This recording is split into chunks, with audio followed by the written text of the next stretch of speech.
बहू, क्या कान भरे हैं तुमने मेरे बेटे के, जो आज उसने मुझसे सवाल जवाब करने की हिम्मत की है। कुसुम जी बौखलाई हुई मीना के पास आई। जिस बेटे ने मेरे सामने निगाह उठाकर भी बात नहीं किया, आज वो तुम्हारी वकालत करने को खड़ा हो गया है। कुसुम जी के ईगो पर गहरी चोट लगी थी, क्योंकि उन्होंने अपने दोनों बेटों को इस तरह बड़ा किया था कि उठो तो उठ गए और बैठो तो बैठ गए। मीना जब से शादी करके आई थी, उसे बहुत ही अजीब लगा था ये देखकर कि दोनों बेटों के मुंह में जुबान ही नहीं है और ना ही समझ। बस मम्मी ने कह दिया तो पत्थर की लकीर हो गई। इसी बात का कुसुम जी भरपूर फायदा उठाती भी थी। कुसुम जी ने पूरे घर की बागडोर अपने हाथों में ले रखी थी, यहाँ तक कि क्या सामान आएगा, क्या खाना बनेगा, यहाँ तक कि अलमारी की चाबी भी। मजाल है कोई पत्ता उनके पूछे बगैर हिल जाए। कब किसको जाना है, नहीं जाना है, उनकी इजाज़त के बगैर घर से बाहर कदम नहीं रख सकता। बेटे भी छोटी छोटी बातों के लिए माँ से इजाज़त लेते थे। अब लेकिन उनका सिंहासन हिलता नजर आ रहा था। ऐसा लग रहा था कि सत्ता न छिन जाए। इसी वजह से वो आज बौखलाई हुई थी, क्योंकि कुणाल ने इतना ही कहा था कि मम्मी, मैं और मीना कुछ दिनों के लिए घूमने जा रहे हैं। मेरा ऑफिस का टूर है, तो मैंने मीना का भी अब टिकट करा लिया है। घर में रहकर वो बोर हो जाती है, और हम लोग भी शादी के बाद कहीं गए ही नहीं, तो थोड़ा घूमना भी हो जाएगा। बड़ी हिम्मत जुटाकर कुणाल ने धीरे से कुसुम जी से कहा था, पर बहुत बड़ा बवाल मच गया था। किससे पूछकर टिकट करा लिया तुमने? ऑफिस के काम से जा रहे हो तो काम पर ध्यान देना चाहिए, ना कि घूमने टहलने पर। मैं भी तो नहीं गई कितने दिनों से कहीं। मेरा ख्याल नहीं आया कि माँ को साथ ले जाए। कल की आई लड़की तुम्हें इशारों पे नचाने लगी है और तुम नाचने लगे। तुमको एक बार भी नहीं लगा कि माँ से पूछें? अगर ऐसे ही मनमानी चलती रही तो इस घर में सभी अपने अपने फैसले लेने लग जाएंगे। माँ की तो कोई इज्जत ही नहीं है। आज तुम ऐसा कर रहे हो, कल तुम्हारा भाई भी ऐसा ही करेगा। बीवी का गुलाम बन के ना रहो, वरना पूरी उम्र उंगलियों पर नचाएगी। कुसुम जी तो पूरी तरह से आपे से बाहर हो गई थी। कुणाल को लग रहा था कि आखिर इतनी बड़ी भी गलती क्या हो गई। शादी के बाद हनीमून पर भी मम्मी ने नहीं जाने दिया था। उस समय भी वो अचानक ही बीमार पड़ गई थी। कहीं ऐसा तो नहीं? मीना सच ही कह रही थी कि मम्मी नहीं चाहती कि हम दोनों ज़्यादा वक्त साथ में रहें, क्योंकि ऑफिस से आते अपने पास घंटों बिठा लेती है। हम दोनों को साथ में चाय तक नहीं पीने देती। कभी भी कहीं जाने का सोचो तो खुद पहले ही तैयार हो जाती है। जरा सा समय भी नहीं देती कि पति पत्नी अपने लिए वक्त निकालें। शादी के बाद माँ को लगता है कि उसका बेटा बहू का ना होके रह जाए। अगर उसके बस में हो गया और माँ को भूल गया तो क्या होगा? शायद ये डर ज़्यादातर माँ को होती होगी, और यही वजह है कि वो ऐसी हरकतें करने लगती है जिससे बेटे बहू को उनके साथ रहने में घुटन महसूस होने लगती है, और बेवजह ही रिश्तों में मधुरता खत्म होने लग जाती है। अगर सभी रिश्तों को अपने स्थान पर रखा जाए तो ऐसी नौबत कभी नहीं आती है। एक औरत ही हमेशा दूसरी औरत के लिए मुश्किलें खड़ी करती है।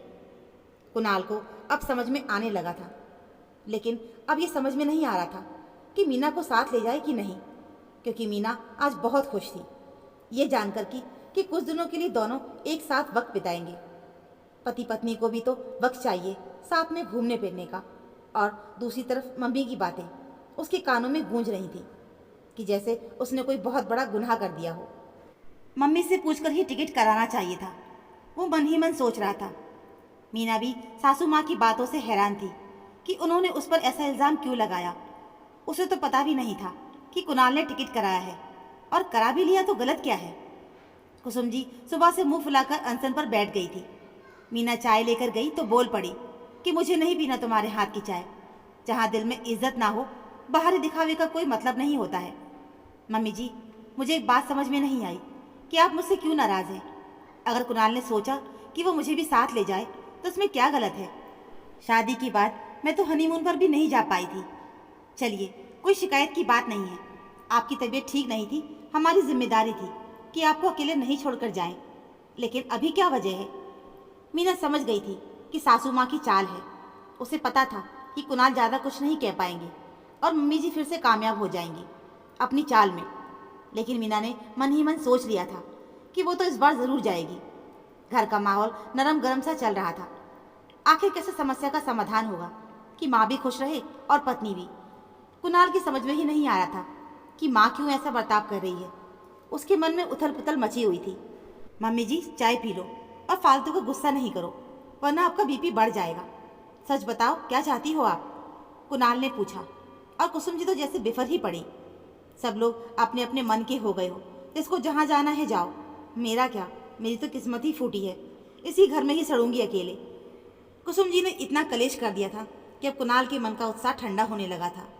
ठीक है मम्मी, अब तो टिकट हो गया है फ्लाइट का, इस बार तो जाना ही पड़ेगा और विपिन आ जाएगा आपके साथ रहने के लिए।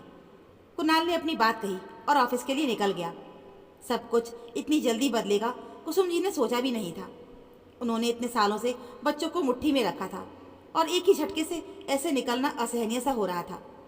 दूसरी तरफ कुणाल ने साफ शब्दों में कह दिया था कि वो मीना को साथ ले जा रहा है। कुसुम जी का इतना नाटक और गुस्सा कुछ काम नहीं आया था। बीवी का गुलाम हो गया है, जब अपना ही सिक्का खोटा हो तो दूसरों को क्या कहूँ। कुसुम जी मीना को सुनाते हुए अपने कमरे में चली गई थी। मीना का मन भी अब खराब हो गया था। कितनी खुश थी वो कि पहला मौका था उन दोनों के लिए ऐसे घूमने टहलने का और साथ में वक्त बिताने का। कोई भी काम जब खुशी खुशी होता है तो उसका आनंद ही कुछ और होता है। अगर किसी भी काम की शुरुआत नाराजगी और खींचातानी से होती है तो आधा मन वैसे ही मर जाता है। एक सप्ताह के बाद वो दोनों चले गए थे। कुसुम जी का मुंह सूजा हुआ ही था।